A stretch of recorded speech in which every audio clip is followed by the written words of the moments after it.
ओम नमो भगवते वासुदेवाय। ओम नमो नारायणाय। स्वागत है आपका हमारे चैनल पर। आज के इस वीडियो में आप सुनेंगे फाल्गुन मास के कृष्ण पक्ष की एकादशी विजया एकादशी व्रत की कथा। सभी प्रकार की व्रत कथाएं सुनने के लिए और हमसे जुड़े रहने के लिए कृपया हमारे चैनल को सब्सक्राइब अवश्य करें। आज की कथा अच्छी लगे तो लाइक करें और शेयर करें। तो चलिए हम आरंभ करते हैं एकादशी व्रत की कथा। लेकिन एकादशी व्रत की कथा सुनने से पहले हम सुनेंगे नारायण मंत्र की महिमा की कथा।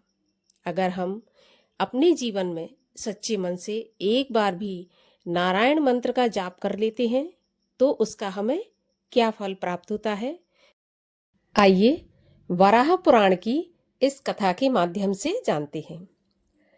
प्राचीन काल में आरुणि नाम से विख्यात एक महान तपस्वी ब्राह्मण थे।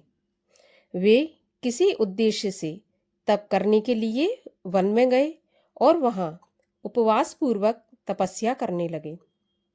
उन्होंने देविका नदी के सुंदर तट पर अपना आश्रम बनाया।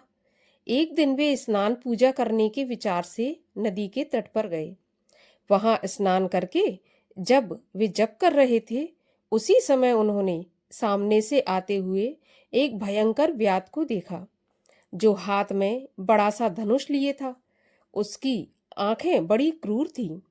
वह उन ब्राह्मण के वल्कल वस्त्र छीनने लगा और उन्हें मारने के विचार से आया था। उस ब्रह्मघाती को देखकर आरुणि के मन में घबराहट उत्पन्न हो गई और वे भय से थर-थर कांपने लगे।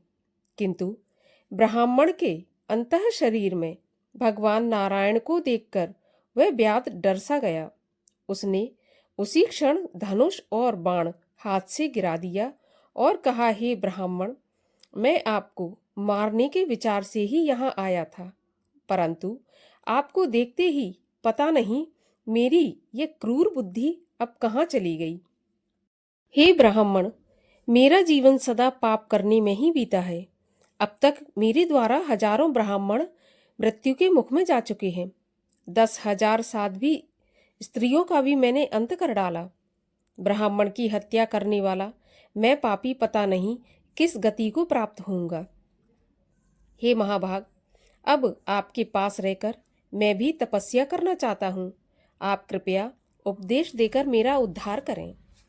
व्याध के इस प्रकार कहने पर उसे ब्रह्मघाती एवं महान पापी समझकर ब्राह्मण आरुणि ने उसे कोई उत्तर नहीं दिया, परंतु हृदय में धर्म की अभिलाषा जग जाने के कारण ब्राह्मण के कुछ न कहने पर भी वह व्याध वहीं ठहर गया। आरुणि भी नदी में स्नान कर वृक्ष के नीचे बैठे हुए तप कर रहे थे। इस प्रकार अब उन दोनों का नियमित धार्मिक कार्यक्रम चलने लगा। इसी प्रकार कुछ दिन बीत गए। एक दिन की बात है, आरुणि स्नान करने के लिए नदी के जल में घुसे थे। तब तक कोई भूख से व्याकुल बाघ उन शांत स्वरूप मुनि को मारने के लिए आ पहुंचा, पर इसी बीच व्याध ने बाघ को मार डाला। उस बाघ के शरीर से एक पुरुष निकला। जिस समय आरुणि जल में थे और बाघ उन पर झपटा था, उस समय घबराहट के कारण मुनि के मुंह से अचानक ओम नमो नारायणाय यह मंत्र निकल पड़ा। जब तक बाघ के प्राण कंठ में ही थे, अतः उसने यह मंत्र सुन लिया। प्राण निकलते समय केवल इस मंत्र को सुन लेने से वह एक दिव्य पुरुष के रूप में बदल गया। तब उसने कहा, हे ब्राह्मण, जहाँ भगवान विष्णु विराजमान है, मैं वहीं जा रहा हूँ। आपकी कृपा से मेरे सारे पाप धुल गए। अब मैं शुद्ध एवं कृतार्थ हो गया। इस प्रकार उस पुरुष के कहने पर ब्राह्मण आरुणि ने उससे पूछा कि हे नरश्रेष्ठ, तुम कौन हो? तब वह पूर्व जन्म की आप बीती कहने लगा कि हे मुनिवर, मैं पूर्व जन्म में दीर्घबाहु नाम से प्रसिद्ध एक राजा था। समस्त वेद और संपूर्ण धर्म शास्त्र मुझे सम्यक प्रकार से अभ्यस्त थे। अन्य शास्त्र भी मुझसे अपरिचित नहीं थे। सभी शास्त्रों का मुझे ज्ञान था, पर अन्य ब्राह्मणों से मेरा कोई प्रयोजन नहीं था। मैं हमेशा ब्राह्मणों का अपमान भी कर देता था। मेरे इस व्यवहार से सभी ब्राह्मण क्रोधी हो गए और उन्होंने मुझे श्राप दे दिया कि तू अत्यंत निर्दयी बाघ बनेगा, क्योंकि तेरे द्वारा ब्राह्मणों का महान अनादर हो रहा है। तुझे किसी बात का स्मरण भी नहीं रहेगा। सो हे ब्राह्मण, वे सभी ब्राह्मण वेद के पारगामी विद्वान थे। उनका घोर शाप मुझे लग गया। हे मुनिवर, जब ब्राह्मणों ने श्राप दिया तो मैं उनके पैरों में गिर पड़ा तथा उनसे कृपा पूर्वक क्षमा की भीख मांगी।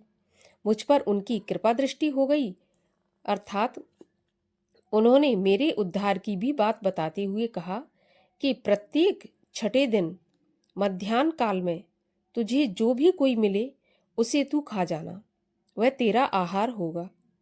जब तुझे बाण लगेगा और उससे आघात से तेरे प्राण कंठ में आ जाएं, उस समय किसी ब्राह्मण के मुख से जब ओम नमो नारायणाय यह मंत्र तेरे कानों में पड़ेगा, तब तुझे स्वर्ग की प्राप्ति हो जाएगी। इसमें कोई भी संशय नहीं है। मैंने दूसरे के मुख से भगवान विष्णु का यह नाम सुना है, जिसके परिणाम स्वरूप मुझ ब्रह्मा दोषी को भगवान नारायण का दर्शन सुलभ हो गया। फिर जो अपने मुंह से ओम हरये नमः इस मंत्र का उच्चारण करते हुए प्राणों का त्याग करता है, वह परम पवित्र पुरुष जीते जी ही मुक्त हो जाता है। मैं भुजा उठाकर बार बार कहता हूँ कि यह सत्य है और निश्चय ही सत्य है। ब्राह्मण चलते फिरते देवता हैं, भगवान पुरुषोत्तम कूटस्थ पुरुष हैं। ऐसा कहकर शुद्ध अंतःकरण वाला वह बाघ स्वर्ग चला गया और आरुणी भी बाघ के पंजे से छूटकर व्याध से कहने लगे कि आज बाघ मुझे खाने के लिए आया था। ऐसे अवसर पर तुमने मेरी रक्षा की, अतएव उत्तम व्रत का पालन करने वाले वत्स मैं तुम पर प्रसन्न हूँ। तुम मुझसे वर मांगो। तब व्याध ने कहा, हे ब्राह्मण देव, मेरे लिए यही वर पर्याप्त है जो आप प्रेम पूर्वक मुझसे बातें कर रहे हैं। भला आप ही बताइए, इससे अधिक वर लेकर मुझे क्या करना है। आरुणी ने कहा, व्याध, तुम्हारी तपस्या करने की इच्छा थी, अतएव तुमने मुझसे प्रार्थना की थी, किंतु उस समय तुम में अनेक प्रकार के पाप थे। तुम्हारा रूप बड़ा भयंकर था, परंतु अब तुम्हारा अंतःकरण परम पवित्र हो गया है, क्योंकि देविका नदी में स्नान करने, मेरा दर्शन करने तथा चिरकाल तक भगवान विष्णु का नाम सुनने से तुम्हारे पाप नष्ट हो गए हैं। इसमें कोई संशय नहीं है।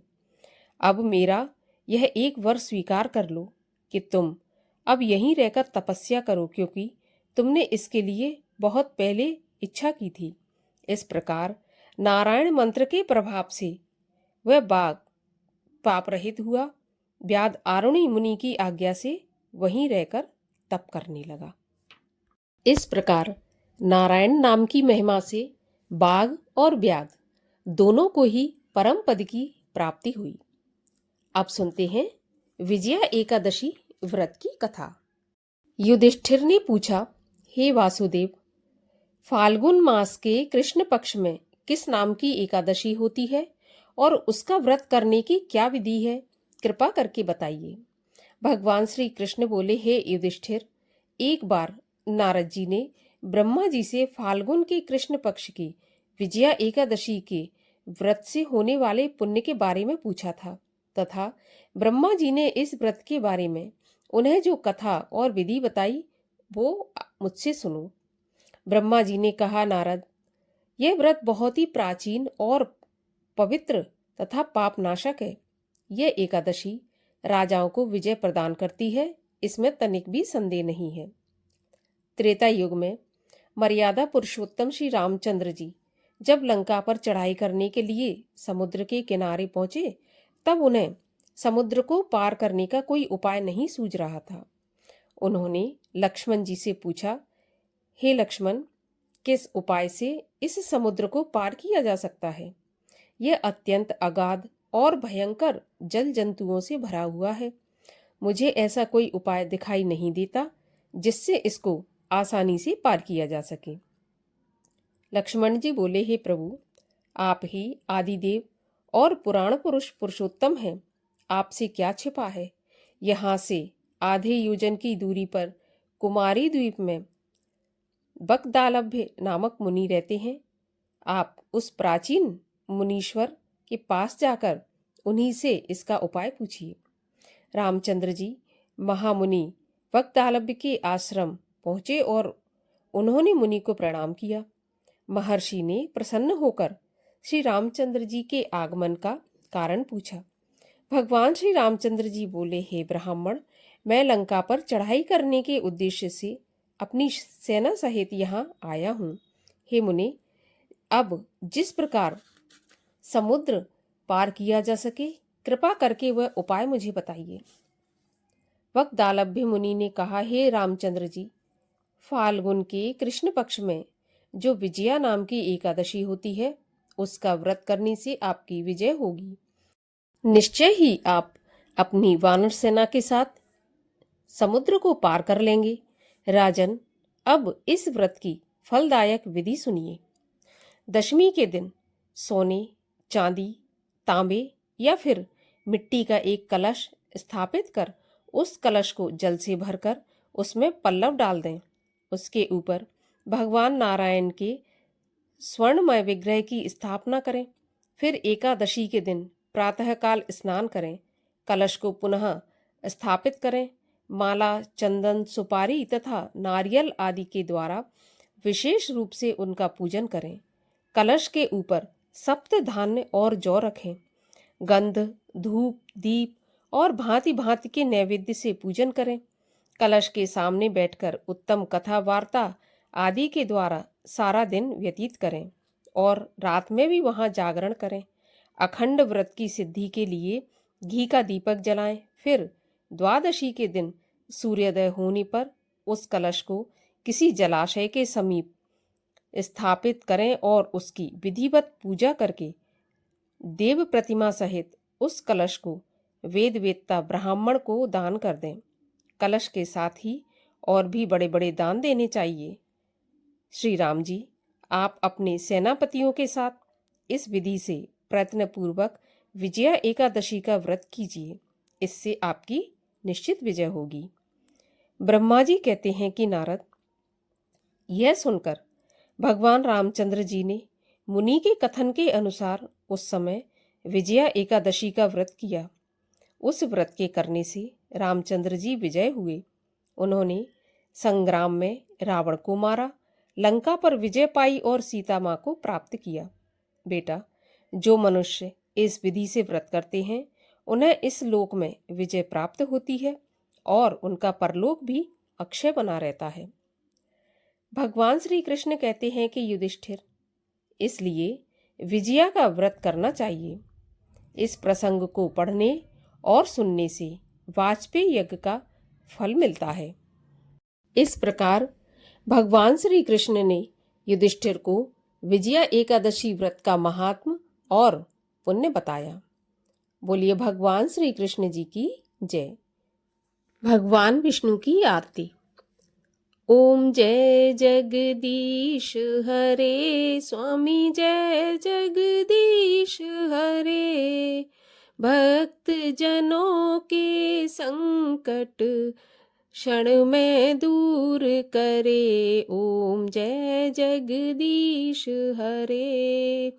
जो ध्यावे फल पावे, दुख बिन से मन का सुख संपत्ति घर आवे। कष्ट मिटे तन का। ओम जय जगदीश हरे। तुम पूरन परमात्मा, तुम अंतर्यामी, पार ब्रह्म परमेश्वर, तुम सबके स्वामी। ओम जय जगदीश हरे। तुम हो एक अगोचर, सबके प्राणपति, किस विधि मिलूं दयामय, तुमको मैं कुमति ओम जय जगदीश हरे। तुम करुणा के सागर तुम पालन करता, मैं मूरख खल कामी मैं सेवक तुम स्वामी, कृपा करो भरता ओम जय जगदीश हरे। दीन बंधु दुख हरता ठाकुर तुम मेरे, स्वामी रक्षक तुम मेरे, अपने हाथ उठाओ द्वार पड़ा तेरे ओम जय जगदीश हरे।